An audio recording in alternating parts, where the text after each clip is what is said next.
And syempre, partner, bukod dyan ha, libo-libong individual ang good news natin ngayon na nabigyan ng pag-asa na makabangon muli sa kanilang pamumuhaya.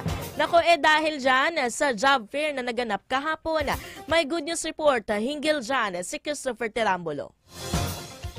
Biyayang may tuturing sa publiko ang sinagawang job fair sa buong bansa kahapon araw ng manggagawa. Tulad na lamang na aplikating sina Chelsea na nakuwang cashier at si Jessie naman na field interviewer. Laking pasalamat nila dahil nagkaroon sila ng trabaho para makatulong sa kanilang pamilya. Nagpapasalamat na rin ako nakakuha ko ng trabaho.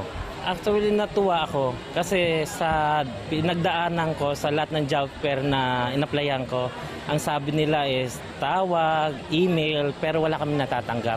Siguro due to na rin sa edad ko sa sitwasyon ko ngayon. Marami pa po akong matututunan bilang isang service crew.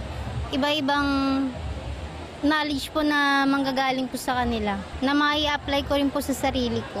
Oras na magsimula na ito sa trabaho, magkakaroon na sila ng leave credits at nararapat na benepisyo ng isang manggagawa. We do have salary increase every year and upon regularization as well. It's actually part of the company benefits. We do offer health HMO as well to our applicants. Anong coverage?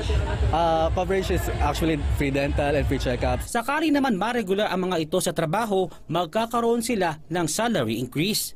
Habang kabilang sa mga bakanting trabaho na inalok sa naturang job fair ay ang accounting assistant, payroll assistant, internal auditor, cashier, service crew, baker, kitchen helper, field auditor, delivery rider, driver, waiters, project nurse, engineer, architects at marami pang iba. Sa abroad naman, ang pangunahing trabaho na nakalaan ay para sa nurse, seaman, caregiver at marami pang iba. Maliban sa job fair, namahagi rin ang DOLE ng Cash for Work Assistant sa pamagitan ng tulong panghanap buhay sa ating disadvantaged displaced workers at Livelihood Assistant Program. Samantala, ang sinagawang job fair ay bilang pagkilala sa ibinahaging adhikain ng mga Pilipino para sa makabuluhang trabaho.